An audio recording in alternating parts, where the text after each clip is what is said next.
Good morning. Welcome to episode 17 of the Driller Newscast, a weekly update on the news and stories impacting the water well and industrial drilling industry. Episode 17 is brought to you by TDH Manufacturing. TDH pump hoists are built to work as hard as you do, made with the latest technologies to deliver the power and precise handling required on today's job sites. TDH will provide superior performance and unmatched versatility day in and day out. Thank you, TDH, for bringing us the news with me, your host, Brock Yordy. This week we have two major news stories to cover as our main story. First, the EPA on June 15th released new standards for 4 drinking water health advisories for per and polyfluoroalkyl substances, PFAS, that have changed the standards set in 2016. Next, the United Nations Convention to Combat Desertification released a drought in the numbers for 2022 with some hard-hitting numbers that impact the world's population. But before we get muddy in the water news, let's talk safety. For this week's safety topic, we're going back to heat stress. OSHA just released several pieces of information. And it starts with, the hot days of summer are here. Throughout the country, thousands of employees who work outdoors face the potential dangers associated with overexposure to heat. Factors such as working direct sunlight, high temperatures and humidity, physical exertion, and the lack of sufficient water intake can lead to heat stress. Exposure to heat can cause heat cramps and rashes. The most serious heat-related disorders is heat stroke and heat exhaustion. Symptoms include confusion, irrational behavior, loss of consciousness, hot, dry skin, and abnormally high body temperatures. Drinking cool water, reducing physical exertion, wearing appropriate clothing, and regular rest periods in a cool recovery area can lessen the effects of working in the summer heat. From 2011 to 2019, the Bureau of Labor Statistics reports 344 construction worker-related deaths in the United States. And they were all due to environmental heat exposure. Workplace safety experts believe the actual number of heat-related fatalities may be unreported or misreported as another cause, such as a heart attack. OSHA's message is simple: water, rest, shade, and encourage workers to drink water every 15 minutes. Let's think about that. We're on the job site. It's hot. These last 2 weeks have been hot. We're going to talk about the drought at the end of this week's episode, and we're really going to talk about how hot it's getting in our country and around the world. It doesn't hurt for us to have a bottle of water in our hand every 15 minutes. We can take the time. Most of the time, we're seeking water. We're searching for water. We should be smart enough to intake water. Along with that, we need to take frequent rest breaks in shade to cool down. We also, like we've talked in the earlier episode on heat exhaustion, we must have an emergency action plan that's ready to respond when a worker shows sign of heat-related illness. Again, we got to train each other. We need to understand the signs. We can't just say, hey, Buttercup, you need to shovel faster when somebody starts to seem funky. These are all the things we got to think about with the hazards of heat exposure and how to prevent this illness. We got to allow our teams to build a tolerance for working in the heat. Think about it. The spring has been pretty reasonable throughout the East and the Midwest. And as we get farther west, it's gotten hotter faster, but no different than when we were all playing high school sports that were outside and we had those conditioning where we didn't use pads, and we got used to the heat. We got to consider what it takes. I love the concept of water, rest, shade. It's very important for us to think about that. It's not the truck with air conditioning. It's not that energy drink. For you who have already succumbed to some sort of heat-related illness and now get really funky when it becomes these extreme temperatures, there's great electrolyte drinks out there that, the Ironman competition people and endurance runners and whatnot use, that front end load you on electrolytes, and then you can maintain your day. We also don't want to drink just straight electrolytes. We're looking for 16 ounces of water, 2 to 3 times to one of those electrolyte drinks. But if you've had some sort of fatigue or illness in the past, you need to consult your doctor, and you need to think about conditioning and what you can do and the clothes you should be wearing. This is all important. Let's stay safe.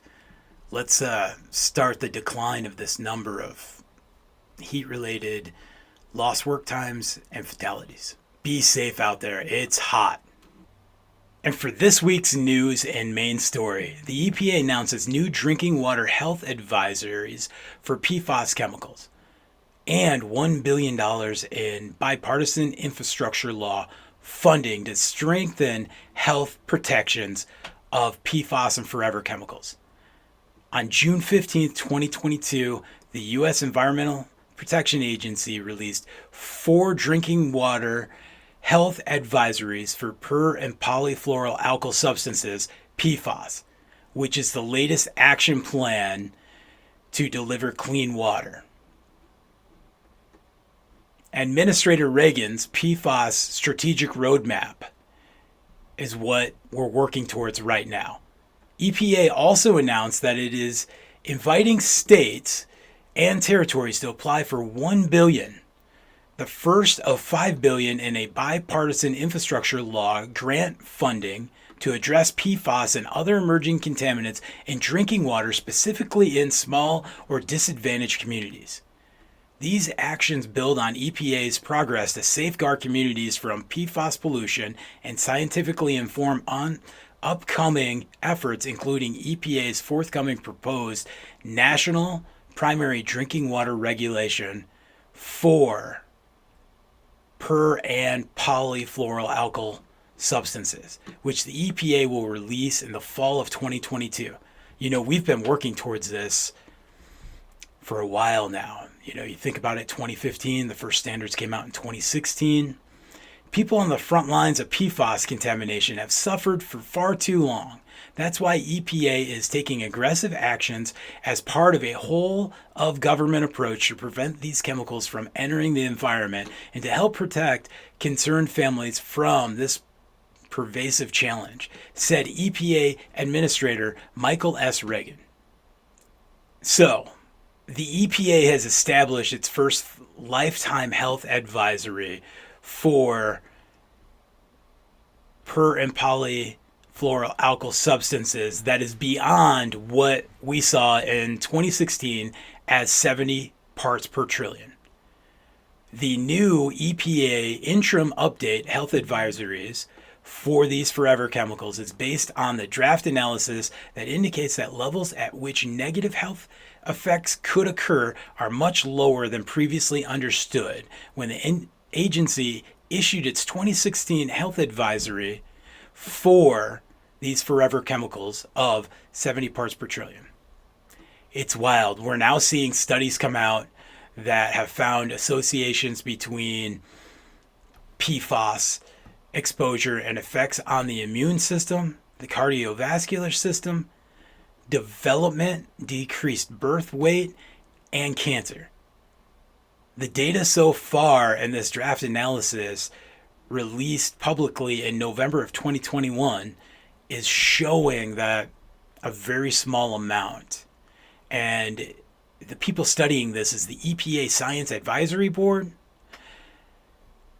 and they're the ones reviewing it. EPA is concerned about the public health implications of these primary findings and is therefore issuing an interim updated health advisory for these forever chemicals. The interim updated health advisory for PFOA and PFAS are 0.004, so 4,000ths parts per trillion for PFOA, and 0.02 200ths per trillion for PFAS. I know we can't use the term quadrillion, but this is a pretty big change from 70 parts per trillion.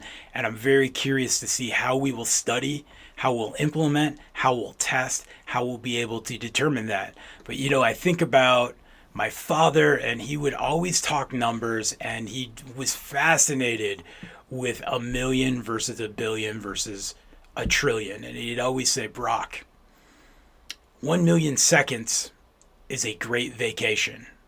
I go, what are you talking about, Dad? And he goes, 12 days. 12 days is a good vacation with you, kids, and your mother.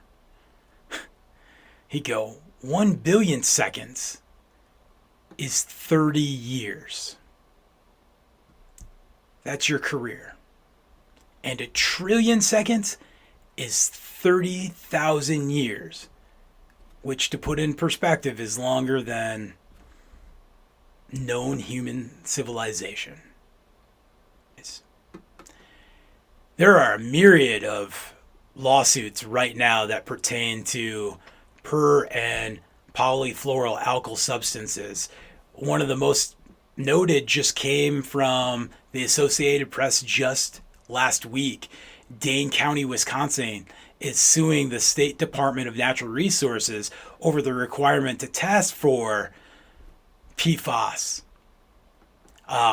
In February, Wisconsin set their standards at 2 parts per trillion for drinking water and 8 parts per trillion in surface water. And this is after 2 earlier attempts that were knocked out.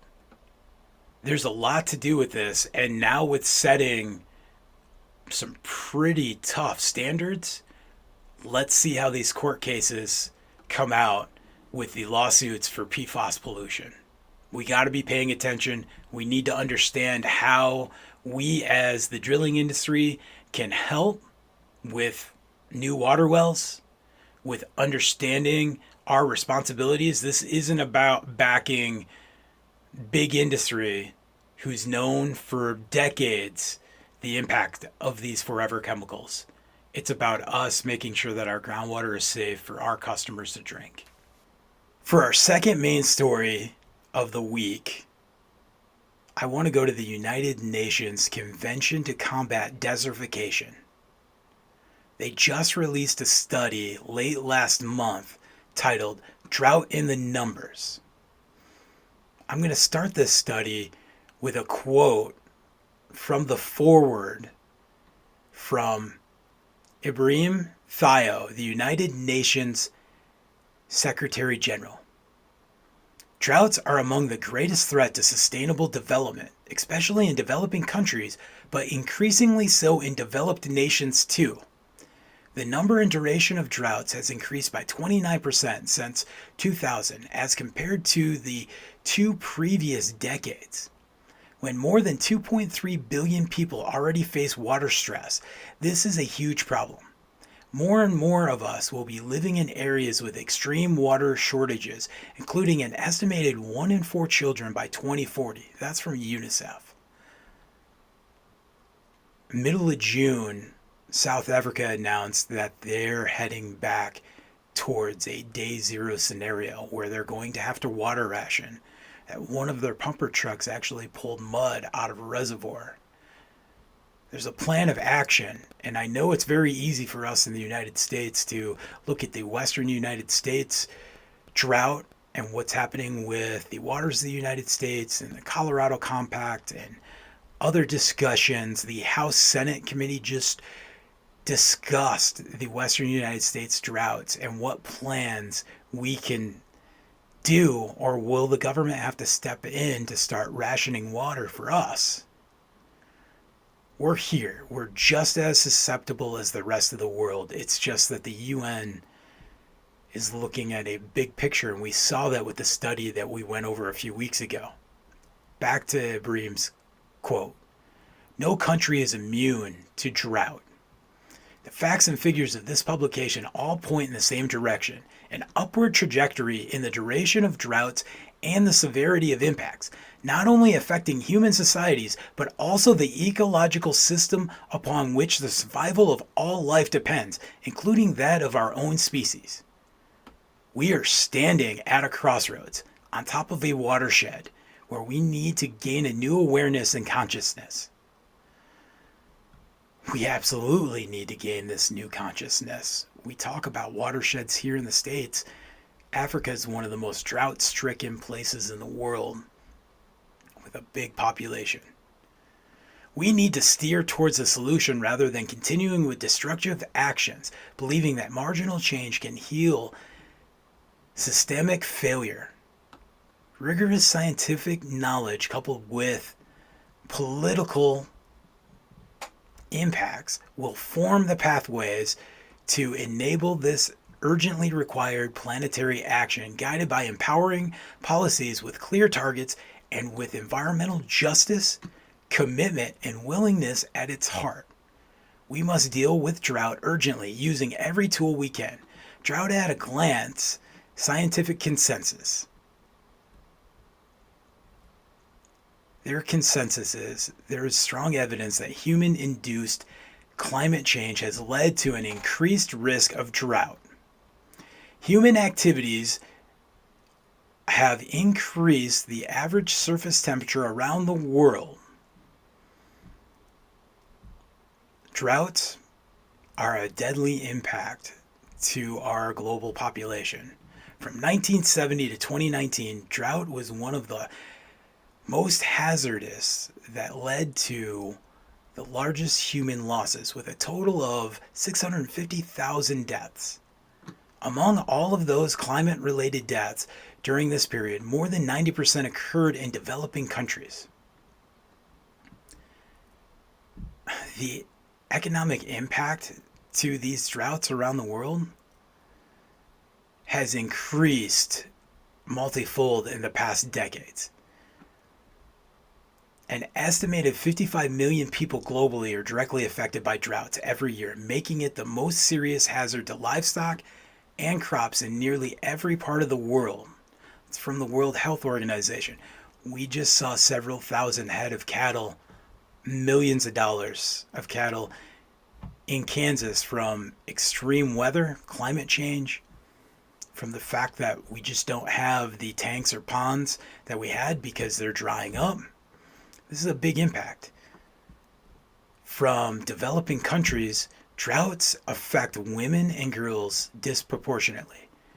There's a greater burden and suffering inflicted on women and girls in emerging and developing countries in terms of education levels, nutrition, health, sanitation, and safety. You watch any of National Geographic, you pick up a book, you start looking at the global water crisis, and it's our mothers and our daughters and the maternal aspect that is making sure the family has the water to survive. 160 million children are exposed to severe and prolonged droughts. By 2040, it's estimated that 1 in 4 children will be living in areas with extreme water shortages. Droughts have deep, widespread, underestimated impacts on society, ecosystems, and economies, with only a portion of the actual losses accounted for. If we look at these economic impacts, over 1.4 billion people were affected by droughts in periods between 2000 and 2019. And 2021 was the worst year yet, making it the second highest number of people being impacted after flooding. In Australia, the millennium drought, total agricultural productivity fell by 18% in the period of 2002 to 2010. The study shows that drought is a major driver of crop yield volatility, in particular cause of low yields that can lead to substantial financial losses throughout the world. And we see this right now in Europe. We see this in the United States. The World Bank estimates that up to 216 million people could be forced to migrate by 2050, largely due to drought, along with the factors of food scarcity, not being able to grow crops, and sea level rise. Within the next few decades, 129 countries will experience an increase in drought exposure, mainly due to climate change alone. 23 of these countries will be due to population growth, and 38 of them will be due to interaction between climate change along with population growth. Here's the deal. We keep seeing the science on this, and it says if global warming reaches 3 degrees by 2100, it is predicted that drought losses could be 5 times higher than they are today, with the largest increase in drought losses projected in the Mediterranean and the Atlantic region of Europe. Again, look at the impacts that we're having right now. Look at what's happening with our growth. We have to be involved. The European Union and the UK stated annual losses from droughts are currently estimated to be around 9 billion euros and projected to rise more than 65 billion without meaningful climate action. We see in the US crop failures and other economic losses to drought have totaled several hundred billion over the last century. And to put that into bigger perspective, it's about 250 billion alone since 1980. It's not that we're having 100-year storms that have become 500-year storms or 1,000-year storms now. It's the fact that in the last 20 years, we've seen an increase in global temperatures, and that's warmed up the Atlantic and the Pacific. And just like this big storm we saw go through Yellowstone and all the damage, and the fact that most of that water ended up being runoff because we just can't absorb it. We look at the extreme heat in the Mid-Con and throughout the rest of the country, and then we look at our water usage. And we're used to big, beautiful green lawns and infinite amount of water. And it's now our time to start thinking about how do we become a better zero discharge culture? How do we utilize our water to the best of our ability?